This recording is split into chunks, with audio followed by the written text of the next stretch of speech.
하나님의 말씀이 필요한 때. 시편 119편 133절에서 154절 말씀. 하나님의 말씀이 필요한 때. 말씀은 꿀과 같다. 말씀의 맛을 알면 즐겁고 감미로운 인생이 된다. 진리의 말씀을 깨달을 때는 황홀한 느낌마저 든다.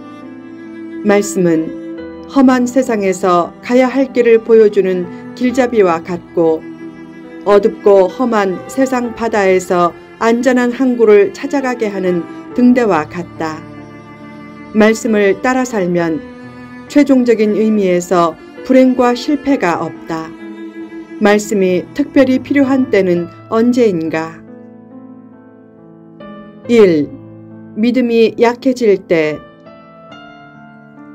고난과 박해가 있으면 믿음이 흔들리면서 죄악에 빠지기 쉽다. 그때 무엇보다 필요한 것이 말씀이다. 말씀을 묵상하면 하나님의 뜻과 음성에 민감해지고 말씀대로 살려는 굳건한 믿음이 생기면서 악한 길로 가지 않게 된다. 어려움 중에도 불안감에 빠져들지 않고 굳건한 믿음을 가지려면 어떻게 해야 하는가? 굳건한 믿음은 말씀을 좋아하고 말씀에 젖어드는 삶에서부터 시작된다. 예수님은 사람이 떡으로만 살 것이 아니요 하나님의 입으로부터 나오는 모든 말씀으로 살 것이라 라고 했다. 육신은 음식을 먹고 살지만 영혼은 말씀을 먹어야 산다. 말씀을 떠나면 사람됨을 잃는다. 말씀은 사람을 믿음의 사람으로 만든다. 일반 지식이 생활은 윤택하게 해도 마음은 윤택하게 하지 못한다. 태도와 습관, 운명과 문화, 생각과 가치관 등을 바꿀 수 있는 가장 강력한 힘은 말씀에 있다. 임종할 때 믿음이 없으면 불안과 공포에 사로잡힐 때가 많다. 곁에서 우는 아내나 자녀들의 위로도 별로 도움이 안 된다. 그때 무엇보다 필요한 것이 말씀이다. 죽는 순간에도 시편 23편에 있는 내가 여호와의 집에 영원히 거한다 라는 말씀이 귀에 들려오면 얼마나 영혼의 위로가 넘치겠는가. 말씀을 사랑하고 묵상함으로 말씀이 지성과 감정과 의지를 사로잡을 때 믿음과 능력과 평화가 넘치게 된다. 2. 감정이 흔들릴 때. 대적이 말씀을 지키지 않고 더 나아가 말씀을 무시하고 의로우신 하나님을 무시하면 싫은 감정이 생긴다. 그런 감정에 휘둘리면 실수하고 실패하고 대적에게 당할 가능성도 커지게 된다. 반면에 그때 말씀을 앞세우면 침착함을 잃지 않고 실수와 실패의 가능성을 크게 줄일 수 있다. 뜨거운 가슴과 냉철한 머리를 겸비하라. 열정도 중요하지만 그 열정이 바른 열정이 되도록 하나님을 아는 지식도 넘쳐야 한다. 그래서 말씀이 필요하다. 파스칼은 말했다. 하나님을 알지 않고는 내가 누구인지 알 수 없다. 내가 누구인지를 알지 못하면 늘 불안할 수밖에 없다. 자신을 알려면 하나님을 알아야 하고 하나님을 알려면 말씀을 많이 알아야 한다. 말씀을 통해 살아계신 하나님을 만날 때 자신이 누구인지를 알고 자신의 소명도 알게 된다. 영적인 지식 측면에서 영원히 어른이 되지 않는 피터팬처럼 되지 말라. 어린이다움은 좋은 면도 있지만 그것이 미숙함이 되면 안 된다. 영적인 아이로만 있지 말고 더 성숙해져서 그리스도의 장성한 분량까지 자라나라. 그런 영적인 성숙을 위해 말씀이 필요하다. 베드로후서 3장 18절에서는 예수님의 은혜와 저를 아는 지식에서 자라가라고 했다. 말씀을 가까이 해야 흔들리는 감정을 추스르는 지식과 지혜가 넘치게 되면서 점차 성숙해진다.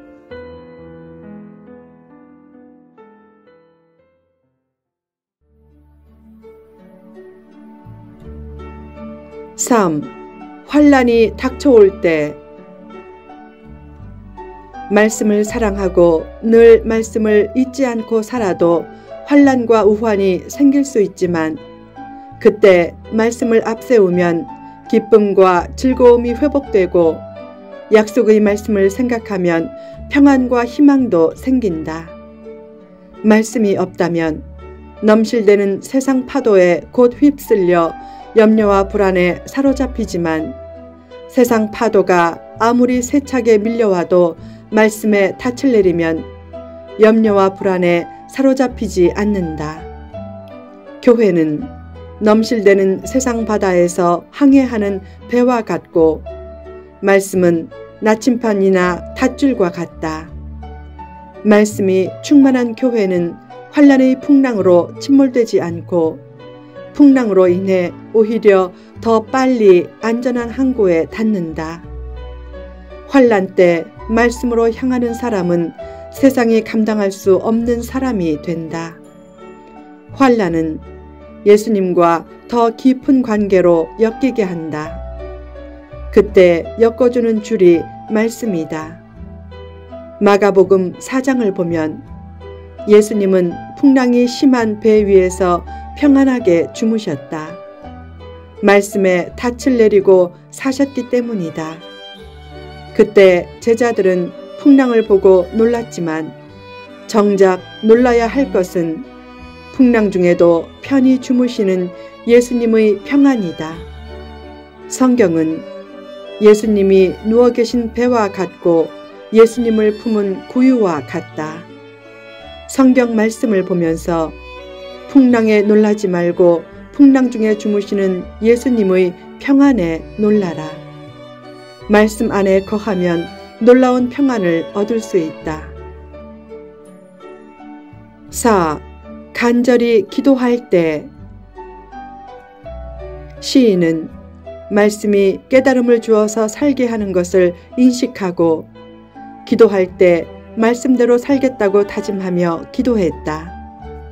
기도는 달라고 탄원만 하는 것이 아니다.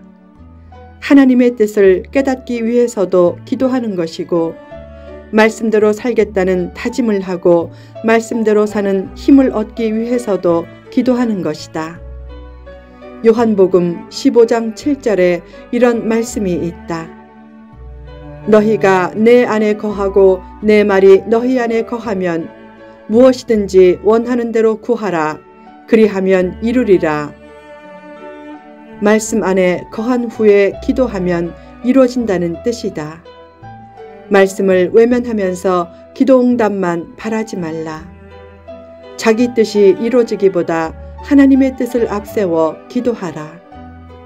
기도는 욕망 충족의 수단이 아니다. 기도할 때는 말씀을 앞세워 기도하는 것이 좋다. 새벽 예배 때도 말씀을 듣고 기도하는 것이 좋다. 말씀 받는 것을 좋아하지 않으면서 기도 응답 받는 것만 좋아하면 오히려 응답은 멀어진다. 기도 목표를 어떻게 얻을까에 대한 해답을 얻는 데 두기보다 어떻게 살까에 대한 해답을 얻는 데 두라. 5. 새롭게 시작할 때 시인은 새벽 기도를 열심히 했다. 날이 밝기 전 하루의 첫 시간에 말씀을 추구하고 묵상하면 그날 하루를 승리할 지혜와 능력과 은혜를 얻게 된다. 하루를 새롭게 시작할 때나 어떤 일을 새롭게 시작할 때 가장 필요한 것 중의 하나가 바로 말씀이다. 말씀대로 살려고 결단하고 실천하면 의외로 문제가 쉽게 풀리는 체험을 하게 된다. 복잡한 인생 문제를 풀려면 하나님과의 수직관계와 이웃과의 수평관계에서 얽힌 매듭을 잘 풀어야 한다. 그 매듭을 잘 풀려면 말씀을 앞세워야 한다. 말씀은 인생 문제에서 가장 절실하게 필요한 것으로서 복된 인생을 선도하는 것이다. 말씀을 앞세워 살면 시온의 대로가 펼쳐지고 어두운 세상을 밝히는 등불과 등대를 가진 인생이 된다. 말씀은 사람을 얽매는 잔소리가 아니라 참된 자유를 주는 참소리다. 연줄이 없으면 연이 더 높이 자유롭게 날 것 같지만 오히려 더 높이 날아오르지 못하고 방향을 잃고 비틀거리다가 결국 땅에 떨어진다.